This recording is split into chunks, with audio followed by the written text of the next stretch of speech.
Hey everyone, thanks so much for joining us. So super excited today. We're here with the one and only Rick Robinson, who leads the AgeTech Collaborative from AARP. So we're going to get into the nitty gritty on what that means in a few minutes, but let's kick it off super interesting. Rick, tell us, if somebody only watches the first couple of minutes of this, what's one future or really hot take that you want to leave people with? Oh boy. I would say that this opportunity is one that if you do not get involved in now, you're going to regret it, because this is the space where there is, frankly, the largest amount of money to be captured and the biggest audience to be served and the largest group of people who are currently being underserved. Wow, that's awesome. So FOMO, which we know is a major driver of human motivation, especially innovation. Thank you so much for addressing that. And I think that's awesome that you kicked it off with kind of market size and unmet need. That's awesome. To all the innovators and entrepreneurs out there that have cool ideas, this is where the action is going to be. So get in now. So yeah, we've gone from companies who are in the age tech space sort of being treated as a surprise, like, well, what are you doing? And we're moving now into more of, well, that's kind of obvious that you'd be focusing on that category. And soon, I think it'll be more of an imperative. Yeah. Kind of like AI today. If your company doesn't have AI in it, it's like, what are you doing? And the right time to get into AI was 5 years ago, right? Like, correct. You got to think ahead of the trend. Exactly. And I think that's, and we'll get into that in the conversation, okay. But, the demographics of the country and of the world are super obvious. So it's totally. like, if you want to think ahead of what the world's going to be like in 2030, you got to start planning now. And that's where the winners are going to be. That's great. Totally. Now that you mentioned that, I'm curious to know what you wish people knew about age tech. And more importantly, what is the most surprising innovation that you've seen in age tech recently? Well, we kind of touched on it already. I mean, as of, I think it was a couple of years ago, our research indicated that this space is an $8 trillion opportunity in the US alone. Wow. And by 2050, which is not that far away, you're talking about like almost 30 trillion. And this is the market opportunity size. Wow. And then worldwide, it's going to reach, I think in 2050, I think our numbers are like 96 trillion. So these numbers are just, you can't even really grasp them. Sure. The point is, it's enormous and just going to be getting bigger and bigger over the next decades. So that's one thing to consider.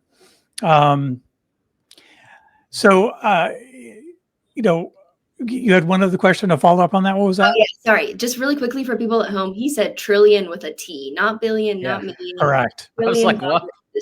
96 trillion? Damn. I don't know how many zeros that is, but that's a lot. I was asking you what you think is the most surprising innovation that you've seen in the age tech space recently. Surprising. Let's see. What made you be like, whoa, I didn't expect that? Well, I have seen, we've got a couple of companies who are using AI and your camera on your phone to be able to measure a lot of things just by pointing it at your face. Wow. Including vitals and other measures. And also being able to register your voice to determine, is there a potential here for depression, etc. So, AI is being being integrated into products in very practical ways that are also surprising and sometimes amazing. So those things are really interesting, because it's fun to think about what the potential is and what we think is coming around the corner, but it's awesome to see it in an application that's being executed today. Yeah. One of those apps is called Together, so you can check that out yourself. Together. Wow. All right, that's pretty good to know. I mean, I feel like a lot of the times, like, AI can be like maybe like villainized and things like that, but then you hear things like this and you're like, oh my gosh, that is the most incredible thing in the entire world. What have we been doing without AI this whole time, So it's really cool to hear that from an AI pioneer like yourself. Yeah, there's a lot of people don't realize that they're using AI already just doesn't say AI on it. To some degree, deterministic AI has been around a very long time. Use an ATM machine in a way you were using AI. That's news to me. Yeah. So a lot of people, no matter the age, have been engaged with artificial intelligence in a variety of ways. And that's something that we like to remind people who are very cautious about today's generative AI, which is very different than yesterday's AI. But it is a way to kind of indicate and educate people that, hey, by the way, you're already using it. Wow. So who would have thought? Well, Rick Robinson is leading the AgeTech Collaborative from AARP, which is connecting startups and investors in the $8 trillion longevity market, as we mentioned earlier.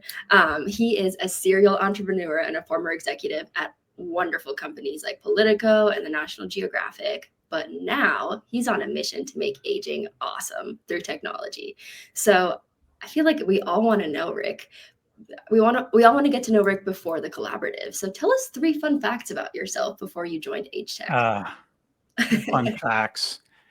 You're like, there's too many to pick from. No. I don't think people will find it very interesting. But one thing I've learned about myself is I'm always late to realizing that I'm too early. Oh. So that means have spent a lot of time going down rabbit holes with new products and technology where, let's say, the audience wasn't ready for it yet. And years later, they're ready. So that's a kind of an important lesson for myself, but I'm still doing it. So facts about myself, I don't know. I built kind of an early deterministic bot in chat rooms as an experiment at Digital City / AOL in, I think, 1998. And this sat inside of a chat room, and depending on keywords that people typed, it would pop up and respond. We tested it with advertisements. I know, gag, but other things, and I think that was kind of interesting at the time, quite a bit of time ago. 98. That was.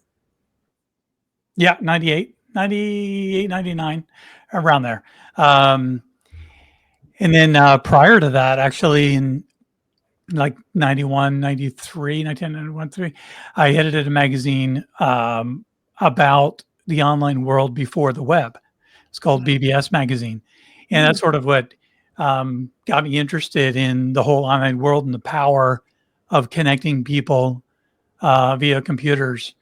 So that allowed me to really understand this space and get a write about it, report on it, and then eventually move to AOL, where I kind of helped develop it a bit. And also, when I was in high school, I was a paid caregiver. So I grew up in Southwest Florida in a town called Naples with a lot of retirees. And that was one of my summer jobs. I would go and spend time with folks with dementia. So it's a bit of full circle for me. Wow, you're doing CareYaya before there was CareYaya. That's awesome. Yeah, that's cool. Yeah. So that was it was rewarding, but also kind of still informs today when I think about different AgeTech products, particularly in the area of dementia. I do think back on my brief time there, try to call on that a little bit. Wow. That's awesome. That's a fact that I didn't even really know about myself.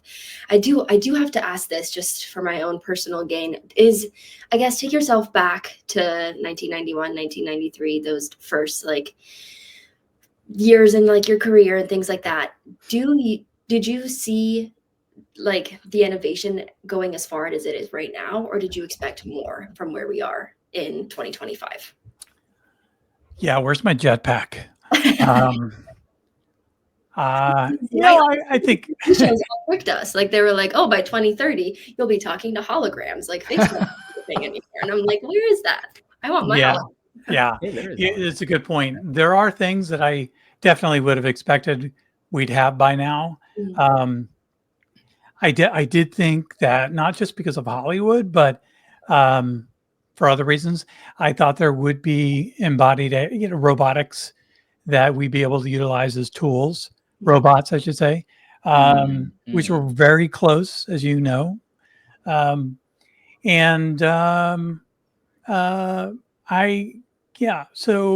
let's see, what else would I have thought? Kind of 50-50. You're like, some of it's farther than I thought, but we need to catch up in other places. Yeah, I think that's definitely true. I think the evolution of online connectivity and how people interact, I did not anticipate kind of the backlash. People primarily, as you can say, as a result of mobile technology being so connected to a device that they aren't spending time with other people. So I didn't imagine that. In fact, I thought that people would be using online platforms to engage in groups as well as one-to-one, as opposed to spending time kind of more doom scrolling, not real time with other humans. Yeah.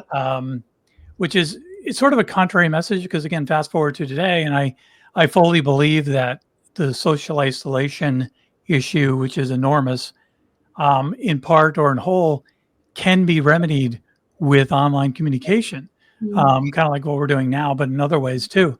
So I don't know. I guess you could say it's a mixed bag.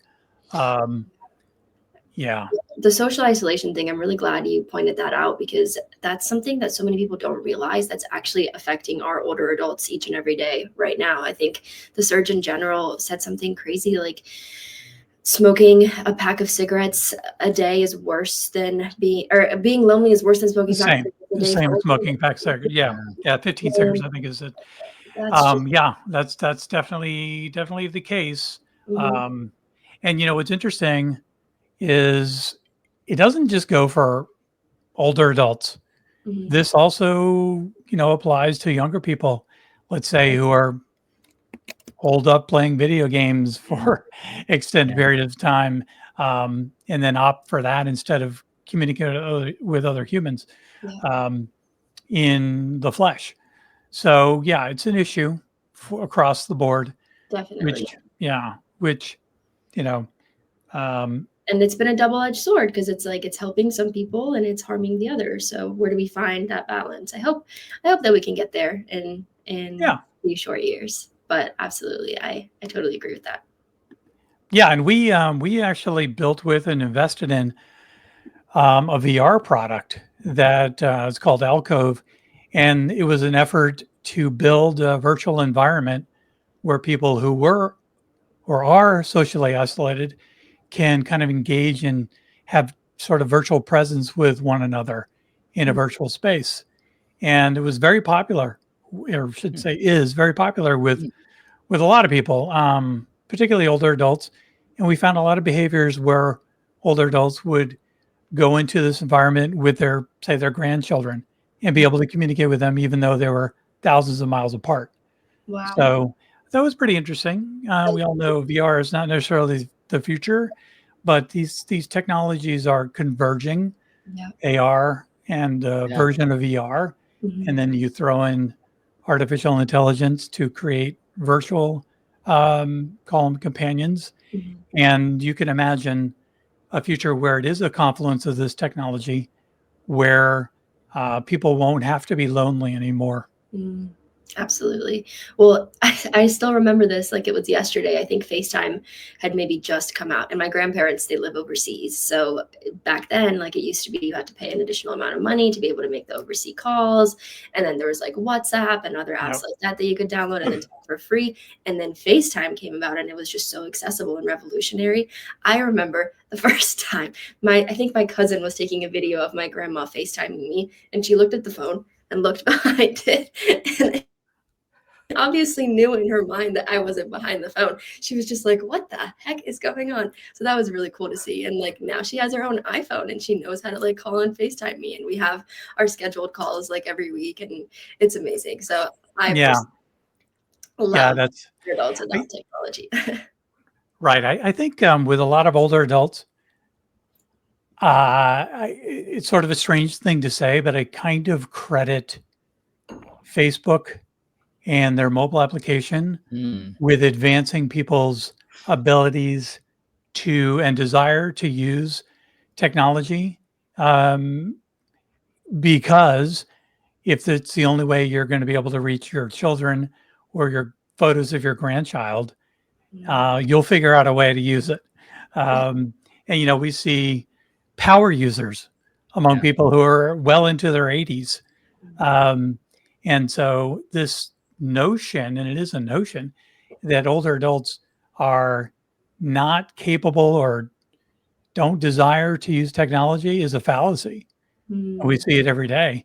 The bigger issue is there's not enough companies like yours and others who are employing modern technology in an accessible way to meet the needs of older adults and those who care for them, who can be any age.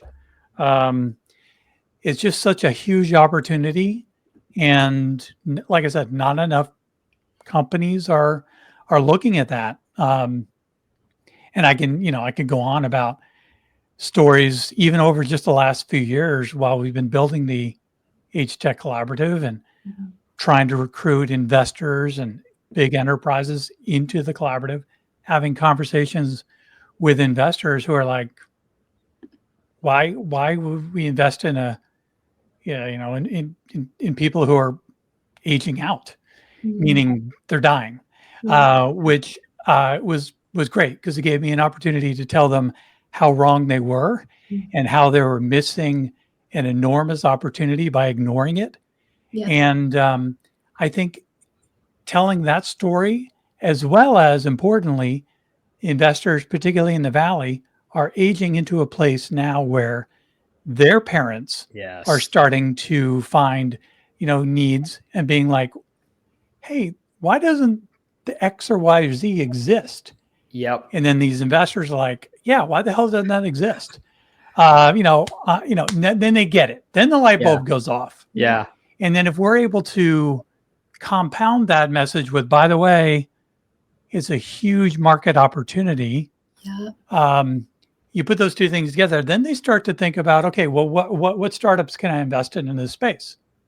And that's where we also try to come in. And at the same time, on the other side of the market, we try to work with entrepreneurs. A lot of them happen to be younger, and say to them, look, don't think about necessarily the next photo sharing app or what have you. Think about this market and how you can apply that to them. So you get investors understanding that this is a big opportunity. You get entrepreneurs thinking about it as well, or being told by investors, forget about that, look over here. Then we have this alchemy, we hope. So we're getting there. But it takes time, and it takes a lot of selling and articulating the message and bringing data, but also success of companies. We need, to be able to show examples. And then people like you and Neil, who's out there, pounding the story. We need more people kind of doing that. Yeah, and that's thanks. Thanks, Rick, for sharing that, because I think that I think we lost your audio. Oh. All right, Rick's gonna take a quick break and then come right back. But I just wish I could give that guy a megaphone. I mean, I know that myself as a Gen Z who had just graduated from college, I didn't know the first thing about AgeTech, but just literally sitting down for 5 minutes and doing the slightest bit of research and understanding how, one, first of all, how fast our population is aging, and two, how necessary these innovations are to every single one of our lives, and will be impacting every single one of us one day, because aging is a privilege. And if you do get to get old, then that's really, really good for you. So yeah, that's just my 2 cents. I think the most interesting point that Rick made, which resonates, is why people have not capitalized on the opportunity. And I think the operative word is yet.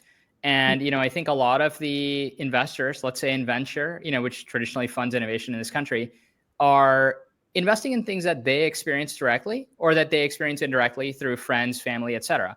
And I think many of them have just simply not gone through this experience. And I think that was a really interesting and profound insight, that as they age into kind of a older middle-aged demographic, which I would consider, myself, I'm kind of in the mid of my age. It's like you see it firsthand when you're taking care of someone. I mean, I think even starting CareYaya, it's like I became a caregiver. Prior to that, I was an investor on Wall Street, and I was like, I didn't know anything about the caregiving or aging industry. And then it happened to me, and I was like, whoa, like this industry sucks. There's no innovation here, and there's a massive need. And then that inspires you to say, okay, let me go do something about it. So I think the investors are likely in the same boat as well, as they get into this point, where they're taking care of spouses, aging parents, et cetera. They're going to be like, oh, wow, like there's a massive unmet need. And I think that hopefully will catalyze a shift in the priorities. Hey, Rick, can you hear us now? Yeah, I can hear you. Can you hear me? Yeah, perfect. Awesome, we're back. Oh, awesome, we're back. That's amazing. Learning for us all. Here, we'll just jump right into it. I think we're only a few questions in, but I think this actually, our conversation before was a great stepping stone into, into this point that what you guys are saying, what you're building at AgeTech Collaborative from AARP. So maybe that's a good, segue into that, that you're building this whole ecosystem, bringing together startups, investors. I think, Nirvana and I were talking about this over the weekend, and it was kind of interesting that, in other instances where there's a big unmet need, like when the US was racing with the Soviets, and beating them in a space race, NASA kind of came together and did all this innovation, brought all these people together that now ends up affecting society, we have things like memory foam, GPS, all these other technologies, and you guys are kind of in this similar situation where AARP is like a mission-driven organization, working to improve the experience of aging in the country. And they're trying to revolutionize, this field, and you're basically here at Mission Control leading it. So, give us a look of like what's happening behind the scenes, what's critically, like what's something that wouldn't be on the website, but really something that we would be surprised that's changing the game of aging, and that's what you guys are working on. Well, let's see. We started the collaborative about 3.5 years ago from nothing. It was just an idea. And we had been working a little bit with startups. We'd also been building our own products internally. But we had this idea that, maybe there needs to be a platform for everybody in age tech to be able to kind of come together and support one another, but also maybe do deals with one another, and, discover opportunities, et cetera, et cetera. So we just set about, building the platform, trying to recruit companies, talking to early stage investors, mid-stage and late stage investors, et cetera. And then, test bed organizations, enterprises, and of course, startups. And, it was a lot of, in the early days, 3.5 years ago, it was a lot of persuading and a lot of educating. It still is when we're trying to recruit companies. But, now we've got over 600 companies in just 3.5 years. Wow. So we're very, proud of that. Behind the scenes, it's a lot of, the online platform allows anybody to come on, retrieve all kinds of research and data. They can connect with companies in the collaborative. They can engage with one another directly one-on-one. They can attend different events that we put on, all kinds of things. But we also have a great team, small, but a great team that kind of gets assigned to everybody in the collaborative, and they're there to help put people together. So you come in and you're like, we really want to connect with, X company or Y company. Can you help do a warm introduction or, et cetera. And they do that. So it's very high touch behind the scenes. And as a result of that, we've had, a lot of, I can't go into detail, but we've had a lot of successful connections that ended up with deals and engagements. And there have been acquisitions and, all the things that we want to see happening are starting to happen. So that's a lot of stuff that you don't see behind the scenes. And I think, yeah, go ahead.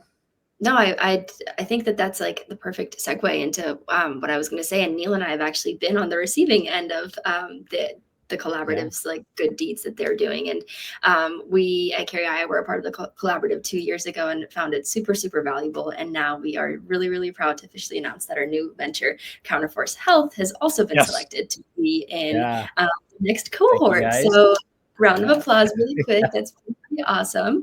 But I am curious, like from your perspective, how do startups similar to ours kind of shape the ecosystem?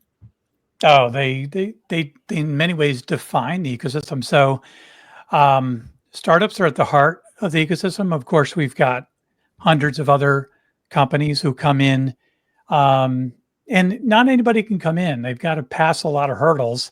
Some of them are internal. AARP is fairly strict to make sure companies that we bring in don't have a lot of, say, ageism violations, as an example.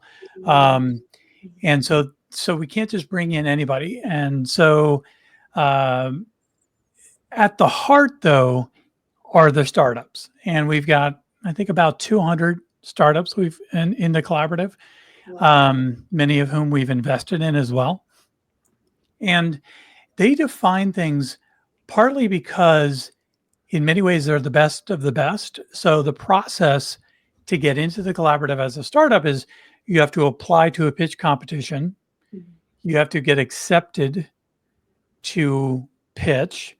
And today that's, we could open up an application for a pitch that we do, many throughout the year and in person. And we could get over 100 applications, which is awesome. But we can only bring in, say, 8 to 10 to pitch. So we've got to go through and pare them down, and then those 8 to 10 pitch, and from those we sometimes do not invite any of them into the collaborative. Sometimes it's just a couple, because we're looking for those companies that have great founders, that have an application of, let's say, technology that's put forward in an accessible, interesting, new or novel way, that have some traction, and that we believe that we can help them. So after all of that, they come into our accelerator program, and we work with them very closely, hands-on, very high touch for like 8 weeks. Then they graduate into the collaborative. And so what we end up getting is like the best of the best from around the world into the ecosystem. And, founders, a lot of them are very assertive. They're very aggressive. They have very, they've got their point of view, which we want. And in many ways, they then express to the market and to others in the ecosystem, here's where I think things are going or need to go.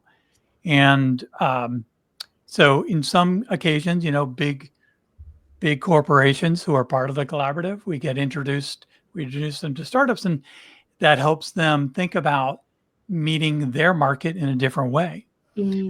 So yeah, the startups are kind of the heartbeat of the ecosystem. For sure. Nice. And actually, I'm glad you brought up the point about kind of like the leadership and, how like that really, especially on the founder side, how people have opinions. Actually, interestingly enough, it seems like you guys have had a big leadership announcement too in the last few months. And I've kind of like noticed it, that AARP at the top level announced a new CEO with a really impressive background in healthcare and innovation, Dr. Minter Jordan.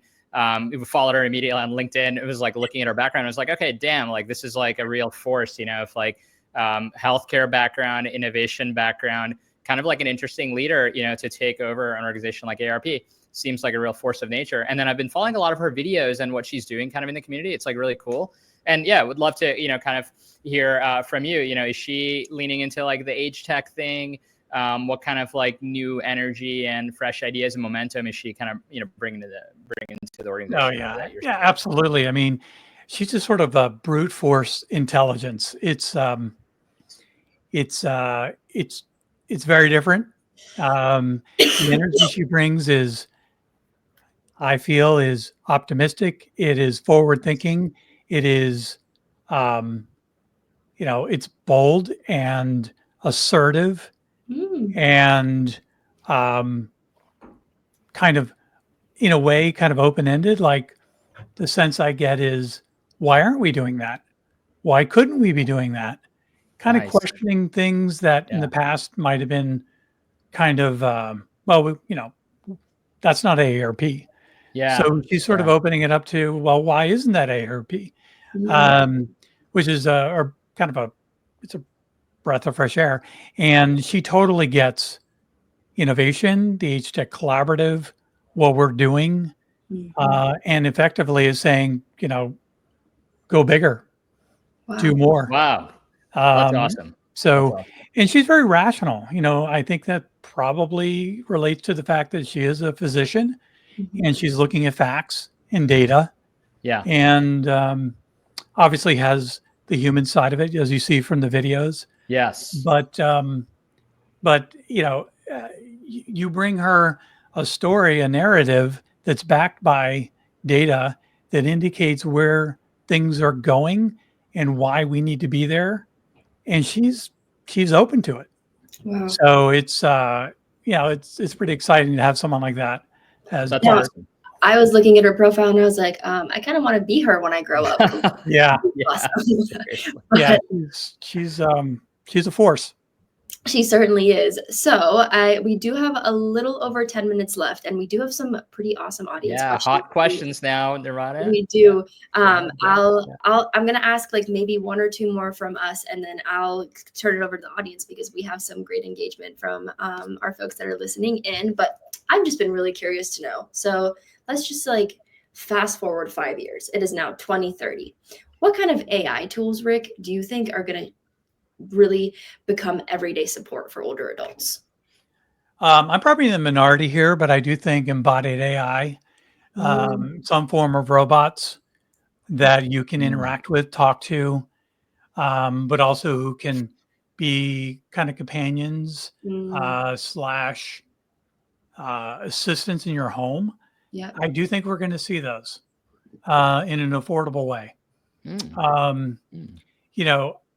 Ambient services, these are anything from just simply being able to make a request into the air in your, call it your smart home or retrofitted home, and be able to get a response and then have a conversation without necessarily a human having to be in that loop. Those, I think that's going to be a standard for sure. And, on a more kind of micro level and near-term level, I do think, everybody's in a group chat, in your iMessage, or if you're an Android, your chat group, or you're probably part of multiple. And you're probably part of a family group chat where you're maybe talking about the care of your mom or your dad or what have you. Why wouldn't you want an AI companion in there who can kind of track the conversation, remember everything that's been said, remind people about things that mom might need or has said, or etc., as a support beacon, if you will. I think that's going to become very common for people to have as in a group setting. One person or one entity in that group will not be flesh and blood. Yeah, that's pretty really cool. I mean, because like it's so many little things can fall through the gaps, and AI can be the glue that fills that in for you. And like, I think so. That's awesome. I love that insight. I don't know. Do we have time for me to ask one more question, Neil? Yeah. I would say unhinged opinion. I think that, all right, we can ask a couple more questions, but I guess, Rick, what, any kind of hot take or unhinged opinion where AI is going to be in 2 years? Because I know you're posting about it a lot on LinkedIn. So curious to get your thoughts. Yeah. Unhinged. I think it'll be commonplace for people to never fully die. And what I mean by that is being able to train an AI on all things that are Rick, and being able to do it proactively, but also from artifacts that I've left behind. And then, of course, my voice and my image, to have all that data We can already do this in a rudimentary way today. Wow. If you have that data captured, future technology would be able to make a virtual version of me where my grandkids, well, I'm never going to have grandkids, but anybody who wanted to could have a conversation with a version of me Wow. going forward. That's my Wow, that's unhinged take. really cool. That's really interesting. Haven't thought about that much, but digital immortality, right? Like, that's kind of Quick cool. follow-up. So would it like, do you think that in this perfect world, it would think like you? Like it would answer a question the same way that like it would think that you would answer that question? Well, currently, it could, depending on how much I can input into train the AI with my personality, ways I've answered questions, maybe ingesting this very video to get a sense for my cadence and how I think or don't think, and so on. So, to a degree, I think it will, and I think over time, even after I'm gone, I think technology will be able to be crafted to retrofit who I was and bring that forward into a product that could Wow. also be contributed to by relatives to say, no, not quite this. He would actually be more like that. Wow. So my point is, it's not necessarily what the technology is now. It's about the data that's available now Right. to preserve it. So later, as things advance, these virtual humans will be able to be very representative. Wow. Whether we want that or not, it's a different discussion. I'm just saying. Yeah. No, there's good side and Someone- bad side of that, but either way, it's super interesting to think about. Someone did just comment, I would like a Rick Robinson doll that I could ask product questions to. Period. Honestly, me too. Yeah. Here Here we go. I just realized you can show the comments here. So look here, you can do that. So that's Todd Feldman. Thank you. That's awesome, Rick. So start uploading your digital avatar, and training the model, so to speak. So that's pretty cool. I've got a rudimentary version of one that nice. not ready to share. Of course. Not ready to share. That's awesome. I'm ready. I've been thinking about this 2 years. 6 months. Then there's so now we can switch over to comments because we have a few minutes left and just still learning how to use the interface. But apparently, Narana, you realize we can click on these. And here's Catherine Ambrose is asking PBS Kansas. There's something called Empowering Seniors. So there's some great topics for future production. And then a follow-up is, how are you getting your information out on television? What would you like to share with viewers?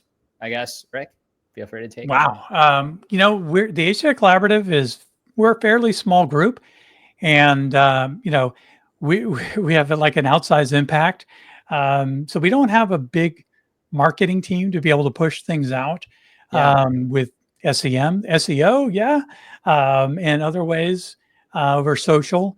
But getting on television programs, we've had some success there where we had inbound wanting to know more about AgeTech and the AgeTech Collaborative, and in particular around events like our CES presence.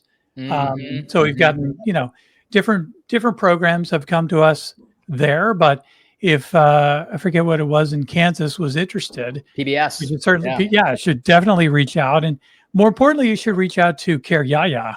We're really here to elevate and to promote our startups, because, like I said, they're the ones who are providing the value to consumers. The AgeTech Collaborative is more of a B2B platform and ecosystem to help these companies thrive. So I would say, reach out to me and I can bring other startups of interest, but also reach out to CareYaya. Nice. Yeah, no, I think that's awesome. I appreciate it. And I think both, what you guys did at CS, I think was awesome. And I think in 2 or 3 years, you guys have kind of blown that up. And this is like an awareness and a media game. And I do think it's like when you have like an unmet need like that, making it cool, giving the idea to people that, hey, this is something you can be part of. I think even doing the big booth, seeing that there's other innovations going on, I think all that becomes kind of like circular, so I think that's awesome. We first went to CES 6 years ago, maybe. Oh, wow. Yeah. We had a tiny space. It was Yeah. I don't know, it was like 15 by 12 feet or something. And still we had people coming up to us like, what the hell is AARP doing here? Yeah. But it was awesome to be able to turn it around and say, well, let me tell you why we're here, Yeah. and take a look at some of the products and some of the startups who are working in this space. And people were always kind of shocked or kind of blown away by it. Yeah. And fast Yep. forward to this year, we've got an awesome events team led by Amelia Hay. Some of the audience probably know. Yeah. We had like a 14,000, I think, square foot space, Yeah. including a pickleball court, 20 startups, and so Yeah. on. And so again, that just allowed a larger audience, a lot of techies, Yes. to kind of walk up and be like, wait, what? Yeah. I think it's helped us, recruit a lot of companies and startups to rethink this space. Yes. Like I said, it's helpful getting in front of them. And one thing I'll share on that is one of the venture investors actually told me at the conference that they scout around, they walk around and see what's happening every year. Yeah. And they look for trends. And they were literally like, I don't know anything about AgeTech. I'm not interested in the thing at all. And they were like, I've just been coming to the conference every year for the last 15 years. And I noticed in the last 3 years, this what you guys are doing, AgeTech Collaborative from AARP, went from like a new thing that I'd never heard about to grew 400% or 500%. And they were like, I don't need to know anything. I'm focusing on that. So it's a kind of like interesting market signal, right? People are looking for these signals. So the fact that you guys are doing this big thing, a lot of people are coming. I do feel like it creates a self-reinforcing momentum. So I think that's awesome, because that is at least, example of one where somebody who didn't know anything about it, wasn't interested in it, is now paying rapt attention, going back to their office and doing tons of research. So, thank you guys for that. I think just for bringing awareness. And I guess maybe final question to wrap it up, I guess what's one thing you want people to walk away with, remembering from this conversation? What do you wish people knew more or understood about AgeTech, not just as a market, but as a mission? I think just kind of inspirational final words. Well, we're here to make aging easier. Period. Yeah. End stop. People should think that AgeTech is modern tech. Yeah. It's not. It's not some sort of creaky old world technology. Yeah. We're about products that are bolstered by modern technology in an accessible way for a very giant audience. We are all aging, or I should say, or we're caring for somebody who's an older adult. So the marketplace is just, it's mind blowing. Once people start to understand the breadth of this space. So I would just say, people should consider that, and sort of, whenever thinking about, if you're a founder, an entrepreneur, if you're an investor, or if you're in a big company thinking about how do I expand my audience or serve them better, think about this population. And if you're unclear on how to reach them, come to the AgeTech Collaborative. That's what we're here for. Absolutely. And I mean, I think I say this for both me and Neil. We could literally spend hours and hours and hours talking about this, and we didn't even go through half of the questions that we had planned. So I might want to do another one. Right? That's what I was going to say. We're going to have to plan another one, maybe an end of summer recap or something. Just follow up and see, or maybe I don't know. Maybe Dr. Minter Jordan wants to join you on the next one. I think never know. Maybe like try. You guys are really single-handedly moving the market here, and it's a massive market. So it's awesome. Yeah. Absolutely, 100%. There's still so many comments in the chat. I will try and just, answer all of those after the live. But we do appreciate everybody for coming out today. This was so wonderful. Thank you, Rick, for taking the time, for all of the wonderful insights. Yes. And we will not leave you guys hanging. We will bring Rick back. That is a promise. Yeah. Thanks, Rick. That was awesome. Thank you. Thanks for having me. Yeah. See you all. Thank you. Thank you. Bye.